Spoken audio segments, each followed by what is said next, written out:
we've never talked about books actually. I'd be interested to hear like what would you say are some of your, I guess favorite is not the right word, but I guess books that you believe had a crucial role in shaping the personality that you have. Okay, so when I was 12 years old, I had an out-of-body experience in an accident. Yeah. And in that out-of-body experience, I never said anything to anyone, right? It was very vivid. And I hit my head, I hit a truck with my little bicycle. Yeah. And so I didn't say anything to anyone, but it immediately sent me down the path, like, what the hell happened? Didn't tell my parents, didn't tell anyone. Because I'm like, people are gonna think I'm crazy. This is what happens here, yeah. Okay. So I went to the libraries and immediately started to dig down, like, what the hell happened? And I want to talk to the librarian. I want to read books about what happens when we die, and is there anything like that? And so I started to find books, and the Google at the time was the footnotes. Yeah. So I would say, oh, they took the excerpts of this book. Let's find that book. Yes. And so by the time I was like 13, 14, I was knee deep into yoga, Kriya yoga, Eastern philosophy, Buddhism. I was like going down the path. Wow. Right? So I was meditating already as a 12 years old kid, and I'm doing all that stuff. And anything that was translated to Hungarian, at least, I could devour. I was reading those kind of books. Science, but I had massive arguments with my professors because I was going to a math specific school. Yeah. I have 2-3 math classes daily, Yeah. right? And I had a massive, arguments about, existence, and, I would challenge, the pillars of their reality. Understanding, yeah. Right, like, every number can be divided by 2. Yeah. Really? Yeah. Yeah, theoretically, yes. Practically, no. Practically, no, yeah. Practically, no, because, and I could have been nicer, but, a professor like, hey, by your theory, I can't punch you in the face. So if I do, can I tell the principal that it's mathematically impossible that I can punch you in the face because I could never close the distance? Exactly, yeah. The number would be just difference more, yeah. and they would throw me out of class. Or when they were talking about irrational numbers and a pi and the circles, I'm like, this the reason you don't understand because there is no circle. Yeah. And like, what do you mean there's no circle? Like, you can't challenge a circle. Well, yes, I can. Of course you can, yeah. It's like, here's a circle. Start to cut it up to pies. Yeah. Smaller pies. What is the smallest pie? The smallest pie is gonna be so narrow that the smallest two particles are gonna be close to each other. Absolutely. Planks, right? Yeah. That's the smallest particle. Yeah. Between the 2 planks, there's a straight fucking line. Yeah. That means this is a triangle. Yeah. So that means this circle is made of the smallest triangle that possible. Absolutely. The universe is built of tetrahedrons. We say tetrahedrons, right? Yeah. Because that's stackable and it makes sense. Absolutely. So the structure of space is tetrahedrons. Yeah. If you build computer games, they build from tetrahedrons. They have to. Yeah. So I would have these arguments and I would kept being thrown out. I was like, right, fuck it. So I gave up on science because this is why. Because I'm like, okay, I'm done. You guys don't get it. Yeah. And I was out. And then, but I went down this path instead, spirituality, and And then when I've been to America, once I spoke English because I had to learn English in America. Yeah. I would be in Barnes and Nobles reading all the time. So I'd read Carlos Castaneda. I don't know if you know. Yeah, sure. The entire body of Carlos Castaneda. Anything he ever wrote, I read at least 3 times. Wow. At least. So I went down that path. You pull up anything from the Dhammapada or autobiography or yogi, the typical books. Yeah. Everything that was written, I read all those. Then, there are the obvious, the 4 agreements, and there's a bunch of these books that I read all those. But then I was finding books on Kriya Yoga, which is the mental part of yoga, right? And Tantric Buddhism, and then I barreled down the path of that, and I started to get books that were literally hand printed in North India, really bad English, right?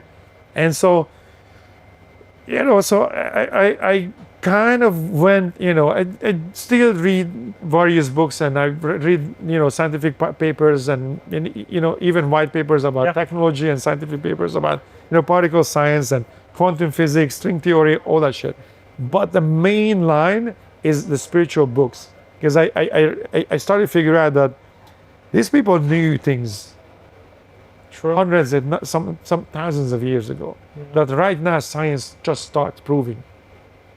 Absolutely. You know what I mean? Yeah. And so the main influence is like that. I mean, Carlos Castaneda definitely massively influenced me, but I couldn't really pick like one book, because I would jump in like, okay, Hinduism, Yeah, got you. yogis and yogic sciences, right? And everything that was written there. Then, you know, then you can read the Tao, and you can read some of that, Art of War, all those kind of things. Then you can read the Japanese thoughts, Musashi, a Book of Five Rings, things like that. I read all that stuff, right? Anything I find on that, the art of the samurai, right? And the way they were thinking, read all those, right? And so I was just barreling down, like, okay, get this, now this circle of Eastern philosophy. And then I split up, like, you know, then there is obviously the Tibetan stuff. Yeah. There is the Hindi stuff. Yeah. Then there is more like the ancient Chinese thought, right? Yeah. Confucius. There is the Tao. There's, you know what I mean? Then there's Art of War. Then there's the Japanese thought, is a very different one. Yeah. But all these things kind of overlap. So I read all those. Then Mesoamerican philosophy. Then I barreled down after Carlos Castaneda. I was like, okay, I need to know everything about this. Yeah. And then, you know, like he's talking about the Toltecs. Yeah. And then you start to figure out, like, okay, let me go on. And then you start to find these other books. Yeah. Like there are other writers who wrote a bunch of stuff. So I start to pick up those things, you know. So that I don't have like, because, and I read so many books. Yeah. And I don't have like one, this was the book. Yeah. Like, because I picked up things from everything, and then I overlapped them. Okay, cross-reference, and then say like, okay, this, because, you know, there's the Egyptian Book of the Dead, a very hard read, and there's the Book of the Dead, the Tibetan one, also very hard read. You know, it's like, what? But still, I'm like, read. You need to know it. You need to know it. Let's read it. You know, so I read all those things too. You know, and then I started to find the things that overlap, and form my own ideas of what this is, you know, what is really happening. You know, and then you dive into spiritual experiences. Again, I meditate, you know, I spend a lot of time for Sri Lankan, you know, Hinayana monks. They're very traditional. Didn't really like that path. And there's the Mahayana monks that are the wider path, right? Studied that. Then I found and chased down all kind of yogis, from Sri Chinmoy to all kind of, you know, famous yogis, and I sat and meditated them because I wanted to see if they have something, right? If they can do things that are outside of the possibilities. And I have experiences where I seen things and I experienced things like, okay, this is humanly and physically not possible, and it just happened, right? So I had these various experiences, and I ended up studying with various yogis. So traveled around, you know. I had some fairly private, but I tell you this much. I ended up finding a yogi that was a traveling yogi, Northern India, Tibet, Northern India. And I'm not the guy who's, you know, I don't sit shotgun, man. I'm a driver. I'm here to happen to this world, right? And so I never thought like, oh, I'm going to go to India and sit at the foot of a yogi in an ashram, and, you know, that's just not my path, right? And I was closer to the whole idea of tantric Buddhism, when everything can be a meditation, and it's more about mindfulness than, you know, traditional Hinayana Buddhism, or, you know. So I went to that Jetson Milarepa tantric Buddhism path as well. And so I was looking, and I find this yogi, or he find me. That's a question mark. Oh yeah. Where I ended up sitting in a study with him, and the things that he was saying me were resonating. And there's a saying like, you find your guru. And but the fact that he didn't want to be my guru, he didn't want to be perceived that, and he was like, I don't want you to come to India, sit at my feet. You can if you want. I have the ashrams, and you can grow tomatoes and whatever the hell you want. But I am traveling the world and just giving knowledge. I don't require students to follow me and all that. I'm like, okay, I like this. I'm not a follower. And then there were certain things that he was technologically advanced, right? So it's not a guy who doesn't know how to send email, gotcha. whatever. At the time, we didn't have emails yet, because it was a long time ago. But he was also not, you know, technologically advanced. And so I'm like, okay. So my Western arrogance of, well, what do you know of coming off the hills, also was mitigated by that he's a scientist also, and, you know, and I'm like, okay. And this is interesting. So I studied for a few days in New York with him, right? And then it disappears. At the time, this is 90s, no cell phones, no emails, yet nothing. About a year later, I'm walking in New York City, and he steps in front of me. And I remember I was walking on 57th Street. He steps in front of me and goes, "You're late." And I'm like, "What? What?" And I was searching in my mind, like in a Rolodex, like, did I miss something? Like, what do you mean late? Like, did I promise something? And I'm here walking, I'm going somewhere. I'm not like I came here. Yeah. Like, what the? And he's like, "Okay, come. And I'm super confused. And I'm walking to a hotel lobby with him, and there are a bunch of students of his already. So, and everybody's like, all like, "Woo!" Like, "Okay, all right, we're going to the conference room for the lecture." And I'm like, what is going on? What? So I go into the room, and we have a lecture, and he stayed in New York for a couple of days. So next day I went again, the next day I went again. Cool. And I was so confused about this. Like, I'm like, what the hell, man? Then, about 6 months later, same thing happens on a different street. This is the moment when you're like, okay, this is a simulation. This is not real life. There's no freaking way.